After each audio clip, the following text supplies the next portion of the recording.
అని పిలుస్తారు. మన పీఠం వైద్యులు మీకు చెబుతూ ఉన్నారు, మీరు తప్పులు లేకుండా గుండ్రముగా వ్రాసుకోండి. శిరస్సులో అధిక వేడి చేరినప్పుడు దానివల్ల వచ్చే తలనొప్పి నుండి మనం ఎలా బయటపడాలో, దాన్ని ఎలా నివారించుకోవాలో మన ఆయుర్వేద మహర్షులు చెప్పిన ఒక అద్భుతమైన సులువైన ఆహార యోగాన్ని ఇప్పుడు మనం చెప్పుకుందాం. పాలకోవా మీకు అందరికీ తెలుసు. పాలకోవా 50 గ్రాములు, బెల్లం 50 గ్రాములు, ఇవి రెండు తీసుకొని వీటిని మెత్తగా దంచి ఒక సీసాలో నిల్వ ఉంచుకోండి. ఈ పొడిని ప్రతిరోజు 3 పూటల పూటకు 10 గ్రాముల చొప్పున సేవిస్తూ అనుపానంగా ధనియాల కషాయం తాగుతూ ఉంటే శిరస్సులో అధిక వేడి ఏదైతే ఉందో అది తగ్గి ఈ పిత్తం వల్ల, అధిక పిత్తం వల్ల వచ్చిన తలనొప్పి ఏదైతే ఉందో అది హరించిపోతుంది. చాలా సులభమైంది. పాలకోవా మనం తింటాం, మనకి చాలా ఇష్టం. బెల్లం 2 కలుపు దంచు.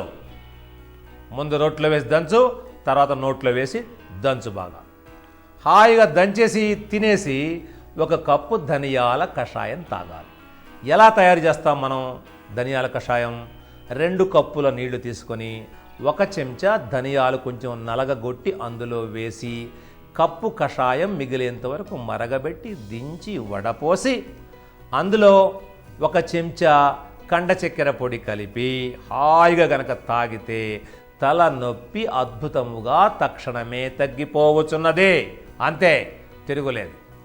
ఇంకా ఒకవేళ శిరస్సులో ఎక్కినటువంటి వేడి దిగకపోతే, ఇంతకుముందు మీకు చెప్పాను ప్రారంభంలో, అరికాళ్లకు కొబ్బరి నూనె రాయమని. అరికాళ్లతో పాటు తలకు కూడా ఎంత లోపలికి పోతే, ఎంత ఇంకితే అంత కొబ్బరి నూనె కానీ ఆముదము కానీ ధారగా పోసి బాగా మర్దన చేయండి. అప్పటికప్పుడు దెబ్బకు చల్లబడిపోతుంది, నొప్పి తగ్గిపోతుంది. పురుషుల్లో పైత్య సంబంధమైనటువంటి శిరోవేదన ఎందుకు కలుగుతుంది? ఇది కూడా చాలామంది పురుషులను నిత్యము వేధించేటువంటి సమస్య. ఈ పిత్తము వల్ల, అంటే అతి వేడి శరీరములో ప్రకోపించటం వల్ల వచ్చినటువంటి సమస్యకు వేడిని తగ్గించే మార్గాన్ని మనం ఆచరించాలి. కానీ గోళీలు వేసుకుని తాత్కాలికంగా వ్యాధిని లోపలే అణచివేసేటువంటి విధానము ఎప్పటికీ మంచిది కాదు అని మా ప్రియమైనటువంటి బిడ్డలను కోరుతూ, ఇప్పుడు మన పీఠం వైద్యులు ఈ అధికమైనటువంటి పైత్య ప్రకోపం వల్ల వచ్చిన శిరోవేదనను తగ్గించేటువంటి మంచి సులభమైనటువంటి నిమ్మకాయల యోగాన్ని మీకు చెబుతూ ఉన్నారు. మీరు చక్కగా వ్రాసుకోండి. మా ప్రియమైన సోదరులారా, శిరస్సులో అధిక వేడి చేరినప్పుడు వచ్చే తలనొప్పి నుండి మానవాళిని కాపాడటానికి మన ఆయుర్వేద మహర్షులు చెప్పిన ఒక అద్భుతమైన ఆహార యోగాన్ని ఇప్పుడు మనం తెలుసుకుందాం. 2 నిమ్మకాయలు తీసుకోండి. 2 నిమ్మకాయలు తీసుకొని విత్తనాలు తీసివేసి నిమ్మరసం పిండి, ఆ నిమ్మకాయలో ఉన్న రసం పిండి బట్టలో వడపోసి, ఈ వడపోసిన రసం నిమ్మరసంలో 1 అరకప్పు మంచినీళ్లు కలుపు. ప్రతిరోజు 2 పూటలా తాగుతూ ఉంటే ఖచ్చితంగా మన శరీరంలో, మన శిరస్సులో ఉన్న అధిక వేడి ఏదైతే ఉందో అది వెంటనే తగ్గిపోయి దానివల్ల కలిగిన ఈ తలనొప్పి ఏదైతే ఉందో అది కూడా అదృశ్యమైపోతుంది. నిమ్మకాయలు నీళ్లు అంతే. 2 నిమ్మకాయలు తీసుకున్నాం, రసం పిండాం, నీళ్ళలో కలిపాం, తాగాము, హాయి కళ్ళు మూసుకున్నాం. వెంటనే క్షణాలలో అప్పటికప్పుడు శరీరంలో నరాలలో వ్యాపించి ఉన్నటువంటి పైత్యము కూడా దాన్ని జుట్టు పట్టుకొని కిందకి లాగి తొక్కి బయటకు తోసివేస్తాయి నిమ్మకాయలు. ఎంత బ్రహ్మాండమైన యోగం! ఇలా ఇళ్లల్లో ఉండేటువంటి యోగాలను చెప్పినటువంటి మహాత్ములు ఎవరు వీటిని కనుగొన్నారు? ఇంకొకటి చూడండి. గ్లాస్ నీళ్లు తీసుకున్నాం, 20 గ్రాముల చింతపండు ఇంట్లోనే ఉంది, బాగా పిసికేసాం. అందులో పిసికేసి ఆ చెంచాతో బాగా గెలకొట్టాం, చింతపండు కలిసిపోయింది. వడపోసాం, అందులో పుల్లలు కానీ పిసులు కానీ దాని గింజలు కానీ లేకుండా తీసేసాం, వడపోసాం. అందులో ఏం చేయాలి? 1 అర చెంచా జీలకర్ర పొడి, 1 చెంచా పటికి బెల్లం పొడి కలిపి తాగితే ఎంత రుచికరమైనటువంటి పానీయం ఇది! కమ్మగా మనసుకు ఎంత ఆనందం కలిగిస్తుందని చెప్పడానికి వీల్లేదు. అది లోపలికి పోయిన మరుక్షణమే వేడి అణగారిపోతుంది, అదృశ్యమైపోతుంది, క్షణములో తలనొప్పి మాయమైపోతుంది. ఈరోజు మనం ఇంతకుముందు పైత్య శిరోవేదనకు సంబంధించి ఆడపిల్లలకు ఒకటి, మగవాళ్లకు ఒకటి చెప్పాం. ఈ రెండు ఎవరైనా ఉపయోగించుకోవచ్చు. దాంతోపాటు ఒక అద్భుతమైనటువంటి లేపనమో, పైన పోయగానే అంత వేడి తగ్గిపోవాలి. వేడి తగ్గితే వేడి వల్ల పుట్టినటువంటి శిరోవేదన తగ్గిపోతుంది. ఆ శీర్షిక పేరు రాసుకోండమ్మా, చంద్రలేపనము. చంద్రలేపనము అంటే చంద్రుడిలాగా చల్లగా శరీరాన్ని మార్చేటువంటి లేపనము చంద్రలేపనము. ఈ చంద్రలేపనములో అన్ని మన వంట ఇంట్లో ఉన్న వస్తువులు, మన అరచేతిలో ఉంది మన ఆరోగ్యం. దాన్ని ఎలా మనము తయారు చేసుకోవాలో, ఎలా ఉపయోగించుకోవాలో చక్కగా విడమరచి చెప్పుకుందాం. చూడండి, మెంతులు. ఈ మెంతులు మన ఇంట్లో ఉన్నాయి. మెంతి పొడి కానీ ఏదో ఒకటి పర్వాలేదు, మెంతులు కానీ మెంతి పొడి కానీ ఒక 50 గ్రాముల మోతాదుగా మనం తీసుకోవాలి. చూడండి, ఇక్కడ తీసుకున్నాం 50 గ్రాములు. తర్వాత చూడండి, ధనియాలు. ఈ ధనియాలు కూడా ధనియాల గింజలు కానీ ధనియాల పొడి కానీ 50 గ్రాములు చక్కగా తీసుకొని గిన్నెలో వేసాం. తర్వాత ఇక్కడ చూడండి, ఉసిరికాయలు, ఎండిన ఉసిరిక కాయల ఒరుగు. వీటిని దంచి జల్లించి మెత్తగా మార్చినటువంటి దీని చూర్ణమైన మనం తీసుకోవచ్చు.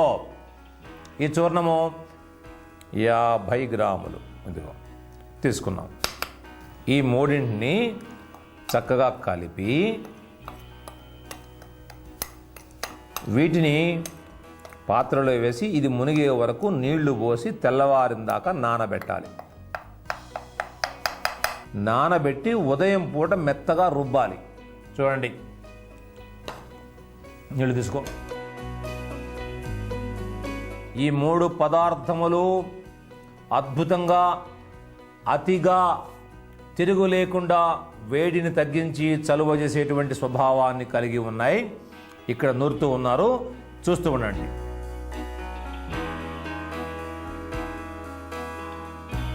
ఇందులో పెట్టు. చక్కగా ఇలాగ మీరు అంటే ఒళ్ళు మొత్తము లేపనము చేసుకోవటానికి తగిన విధంగా మనం తయారు చేసుకోవాలన్నమాట. చూడండమ్మా, ఇలాగా మెత్తగా లేపనం తయారు చేసుకొని దీన్ని మంచిగా తలకు పెట్టుకోవాలి. అతి వేడి అణగారిపోతుంది. అలాగే ముఖానికి, మెడకు, ఒళ్ళు మొత్తము కూడా లేపనము చేసుకుంటే ఎంత వేడి అయినా తగ్గిపోతుంది. ఆ పైత్య జనిత శిరో వేదన ఈ పట్టు ఆరేటప్పటికి తగ్గిపోవుగాక. అంతే. చూడండి ఎంత బాగుంది, చూడండి. ఇదిగో ఇది అంతే. మన ఇంట్లో లేవా మెంతులు? లేవా మన ఇంట్లో? ధనియాలు లేవా? ఇవన్నీ ఉన్నాయి. చక్కగా ఒంటికి బాగా చిక్కగా మందంగా పట్టించుకొని ఒక అరగంట, 1 గంట ఆగిన తర్వాత చన్నీళ్లతో స్నానం చేస్తూ ఉంటే అధికమైనటువంటి శరీరగతమైన వేడి తగ్గిపోయి ఈ శిరోవేదన హరించిపోవుగాక. అంతే. నువ్వుల నూనె కానీ, కొబ్బరి నూనె కానీ, ఆముదం కానీ ఈ ఏదో ఒక దాంతో తీసుకొని ఈ కణతలకు, నుదురుకు, మెడలకు సున్నితంగా ముందు మర్దన చేసుకోవాలి. ఇలాగా సున్నితంగా మర్దన చేసుకోవాలి. అలాగే ఈ కణతలకు కూడా రక్త ప్రసరణ సక్రమంగా జరగాలి, వేడి తగ్గాలి. అలాగే మెడలకు చక్కగా బాగా మెడ నరాలకు నూనె ఇంకేటట్లుగా కొబ్బరి నూనె లేదా ఆముదం లేదా నెయ్యి కూడా రాసుకోవచ్చు.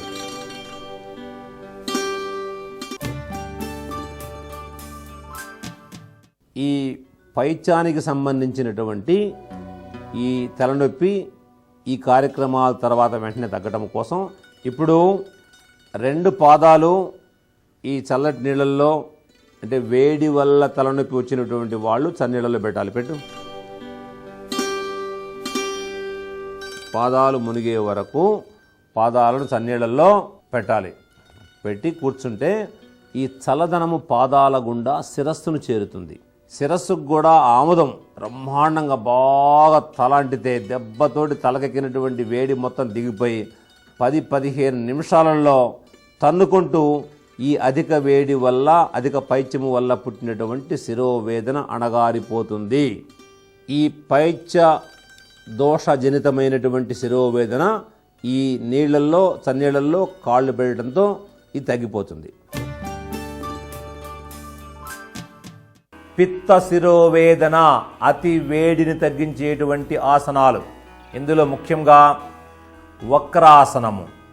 చూడండి, వక్రముగా అంటే ఇటువైపున సూర్యుడు ఇటు పక్కన చంద్రుడు ఉన్నారు.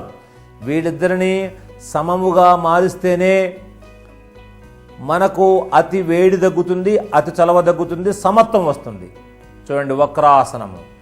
అలాగే కాలు మార్చి రెండో వైపు చేయాలి.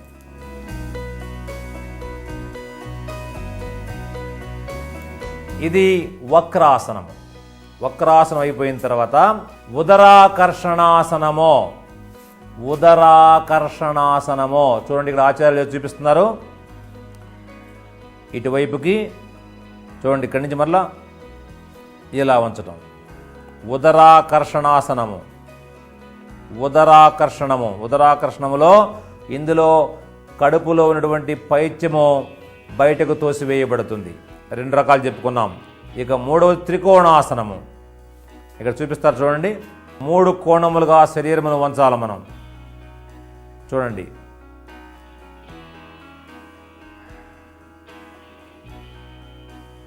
మరలా ఇటువైపు త్రికోణాసనము. ఈ 3 రకాల ఆసనాలు పైత్య శిరోవేదనకు అద్భుతంగా పనిచేస్తాయి. వేడిని బయటకు తోసివేయటానికి చంద్రభేదన ప్రాణాయామము. అంటే తలలో చురుకులుగా మంటలుగా సూదులు గుచ్చినట్టుగా వచ్చేటువంటి తలనొప్పి అతి వేడి వల్ల వచ్చిందని మీరు తెలుసుకోవాలి. బాగా జాగ్రత్తగా వినండి. ఎడమ నుంచి గాలి తీసుకొని కుడివైపు నుంచే వదులుతూ ఉండాలి. చంద్రభేదన ప్రాణాయామము ద్వారా అంటే చల్లదనాన్ని లోపలికి తీసుకొని వేడిని బయటకు పంపించటము వల్ల క్రమక్రమముగా శిరస్సులో చేరినటువంటి అతి వేడి శ్వాస ద్వారా బయటకు బహిష్కరింపబడటం వల్ల నొప్పి తగ్గుతుంది. ఇది ఒక మార్గం. ఇక శీత్కారి ప్రాణాయామాలు గతంలో మీకు చాలాసార్లు చూపించడం జరిగింది. అయితే రోజు కొత్త వాళ్ళు చాలామంది చూస్తున్నారు కాబట్టి ఇక్కడ ఆచార్య చూస్తున్నారు చూడండి. నాలుకను దొన్నెలాగా ఇట్లా దొన్నెలాగా పెట్టి ఈ నాలుక మధ్యలో నుంచి గాలి లోపలికి తీసుకుంటే చల్లగా గాలి లోపలికి పోతుంది. లోపలికి తీసుకొని నోరు మూసి కొద్దిసేపు ఉంచి అప్పుడు ఎడమ ముక్కును మూసి కుడి ముక్కు ద్వారా గాలిని వదలండి. లోపల వేడి మొత్తము తన్నుకొని బయటకు వస్తుంది, దెబ్బతో వచ్చేస్తుంది. ఇది ఒక 10-12 సార్లు దీన్ని అభ్యాసము చేయండి. ఊరికే తలకాయ నొప్పుడుతుందని ఏడుస్తూ కూర్చోవడం కాదు. అన్ని క్రియలు మనం కష్టపడి చేసుకోవాలి. ఈ శీతలి ప్రాణాయామం తర్వాత శీత్కారి. ఇది చూడండి, నాలుకను లోపలికి మడిచి దొన్నెలాగా 2 పళ్ళు బిగించి గాలిని బాగా లోపలికి తీసుకోవడం. నోరు మూసేయండి.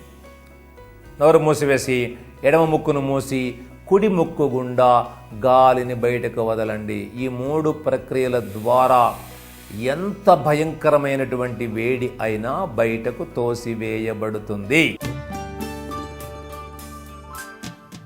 చేతులు ఉండి పెట్టండి. బొట్టన వేలు చిటికన వేలు ఈ 2 కొనలు కలపాలి. ఇది అతి వేడిని తగ్గించే వరుణ ముద్ర. ఇది కూడా 15 నిమిషాలు 3 పూటల వేయాలి.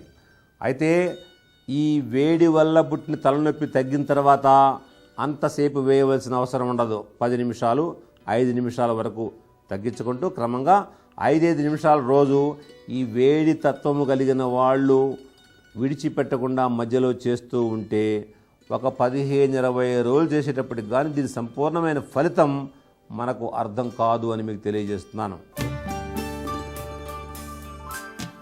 వేడిని తగ్గించాలంటే ఆహారంలో నెయ్యిని ఎక్కువగా వాడాలి. నెయ్యి వేడిని నాశనం చేస్తుంది. అదేవిధంగా శరీరం అంతా కొబ్బరి నూనె, అలాగే తలకు కూడా మంచి కొబ్బరి నూనె బాగా తలంతా ఈ మునివేళ్లతోటి లేపనము చేసి కొబ్బరి నూనె కిందికి బాగా దిగిపోయే విధంగా మర్దన చేస్తే అప్పుడేమవుతుంది, ఈ చల్లదనము లోపలికి పోగానే ఆ వేడి తగ్గిపోయి తలనొప్పి వెంటనే తగ్గిపోతుంది. చేతులు రెండు పెట్టండి. చాలా మందికి ఈ కఫదోష జనితమైనటువంటి శిరోవేదన ఉన్నది. ఎందుకు అంటే మనము ఉదయం నుండి మళ్ళా తెల్లవారేంత వరకు దాదాపుగా 24 గంటల పాటు ఫ్యానుల కిందే కూర్చుంటున్నాం.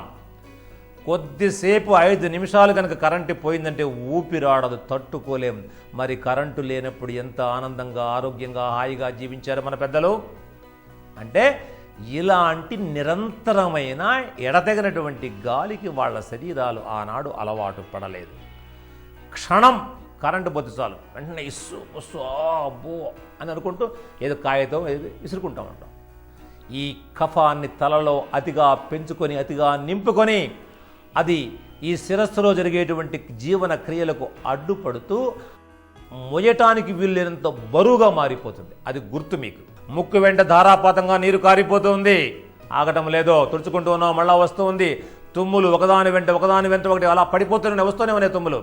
నోట్లో సొంగ కూడా కారిపోతూ ఉంది, చెవులలో చీముస్తుంది, చెవులలో దురద వస్తూ ఉంది. అనగా ఏమి అర్థమో, కఫము అతిగా చేరిపోయి ఉన్నది. బిడ్డలారా, అతి సర్వత్రా వర్జేత్. కఫము లేకపోయినా బ్రతకలేం తలలో, కానీ అతిగా మారినా బ్రతకలేం. అందువల్ల ఈ కఫము అతిగా చేరినప్పుడు దాన్ని ఎంత సులభమైనటువంటి చక్కని మార్గం ద్వారా, మన వంట ఇంటి మార్గము ద్వారా దాన్ని తలలో నుంచి ఎలా బయటకు రప్పించాలో, శిరస్సును క్షేమంగా ఎలా కాపాడుకోవాలో మన పీఠం వైద్యులు మీకు చెబుతూ ఉన్నారు. చక్కగా వ్రాసుకోండి. శిరస్సులో కఫదోషం ఎక్కువైనప్పుడు దానివల్ల కలిగే తలనొప్పిని పోగొట్టుకోవటానికి, మానవాళిని కాపాడటానికి మహారుషులు అందించిన ఒక అద్భుతమైన ఆహార యోగాన్ని మనం ఇప్పుడు చెప్పుకుందాం. 1/2 లీటర్ మంచినీళ్లలో 1/2 చెంచా దాల్చిన చెక్క పొడి కలిపి, జాగ్రత్తగా రాసుకోండమ్మా, 1/2 లీటర్ మంచినీళ్లలో 1/2 చెంచా దాల్చిన చెక్క పొడి కలిపి సగం కషాయం మిగిలే వరకు చిన్న మంట పైన మరిగించాలి. మరిగించిన తర్వాత దాన్ని వడపోసి గోరువెచ్చగా తాగండి. ఇలా తాగుతూ ఉంటే, ఇలాగా ఈ కషాయాన్ని నొప్పి తీవ్రతను బట్టి రోజుకి 2 లేదా 3 సార్లు తీసుకుంటూ ఉంటే శిరస్సులో కఫభారం అనేది తగ్గి ఈ కఫదోషం వల్ల కలిగిన తలనొప్పి ఏదైతే ఉందో ఈ తలనొప్పి అదృశ్యమైపోతుంది.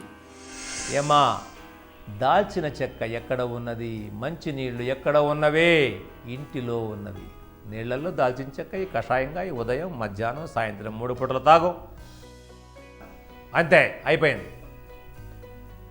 కఫము మొత్తము అంత ముక్క 1/2 చెంచా దాల్చిన చెక్క ముక్క లోపల గడ్డగట్టుకుపోయినటువంటి శిరస్సు అంతర్భాగాలలో గడ్డలుగా ఉన్నటువంటి ఆ కఫాన్ని, చెడు కఫాన్ని కరిగించి ముక్కలు చేసి బయటకు రప్పించేస్తుంది మహాతల్లి. ఆ తల్లిని ఎవరు సృష్టించారు? మన కన్న తల్లి, మన భూమాత, ఈ పవిత్ర భారత ధాత్రి, ఈ ఆరోగ్య ధాత్రి, ఈ అందాల ధాత్రి, ఈ రత్న గర్భ, ఈ ఔషధి గర్భ మన తల్లి నిరంతరం మన కోసం ఎప్పుడెప్పుడు ఏమేమి చేయాలో ఆ తల్లి మనం అడగకుండానే చేస్తుంది. పురుషుల్లో బాలురు, యువకులు, పెద్దలు, వీళ్ళల్లో ముఖ్యంగా మగ పిల్లలను గనక మనం చదువుకునే వయసులో ఉన్న బిడ్డలను గనక మనం పరిశీలించినట్టయితే వర్షాకాలములో, చలికాలములో బిడ్డల్లో అధిక శాతం మందికి కఫదోషం వల్ల వచ్చేటువంటి జలుబు కానీ, దగ్గు కానీ, తలనొప్పి కానీ, జ్వరము కానీ మనం గమనించవచ్చు. అలాగే పెద్దవాళ్ళు కూడా అంతే, ఎప్పుడు కేకరిస్తూనే ఉంటారు, గొంతులో కఫం వస్తూనే ఉంటుంది. ఇక నిద్రపోతుంటే వాళ్ళు పెట్టేటువంటి గురకలకు అంతు పొంతు ఉండదు. భయంకరంగా గర్జిస్తున్నట్టుగా ఉంటూ ఉంటుంది. పక్కన వాళ్ళు ఎవరు నిద్రపోలేరు. వీటన్నిటికీ కారణము అతి కఫము శిరస్సులో చేరటం అనేటువంటి ప్రధానమైన మూల కారణం. ఈ మూల కారణం తగ్గాలి అంటే మందులు వాడటం మార్గము కాదు అని మా బిడ్డలకు సూచిస్తూ ఈ శిరో వేదనను ఎలా పోగొట్టుకోవాలో చక్కగా మన పీఠం వైద్యులు చెప్తూ ఉన్నారు. రాసుకోండి. మా ప్రియమైన సోదరులారా, శిరస్సులో కఫదోషం ఎక్కువైనప్పుడు దానివల్ల వచ్చే తలనొప్పి దాన్ని నివారించుకోవటానికి మనం ఇప్పుడు ఒక అద్భుతమైన యోగాని చెప్పుకుందాం. జాగ్రత్తగా రాసుకోండి. ఇంతకుముందు ఇంటికి దీపం ఇల్లాలు శీర్షికలో చెప్పిన విధానంగా దాల్చిన చెక్క యోగాన్ని కూడా మీరు కూడా పాటించాలి. దాల్చిన చెక్క యోగం మీరు విన్నారు కదా. పావు లీటర్ మంచినీళ్ళల్లో పావు చెంచా దాల్చిన చెక్క పొడి కలిపి సగం కషాయం మిగిలే వరకు చిన్న మంట పైన మరిగించి వడపోసి గోరువెచ్చగా తాగాలి. దీంతో పాటు ప్రతిరోజు 2 లేదా 3 సార్లు మంచి ఆవ నూనె తీసుకొని 3 లేదా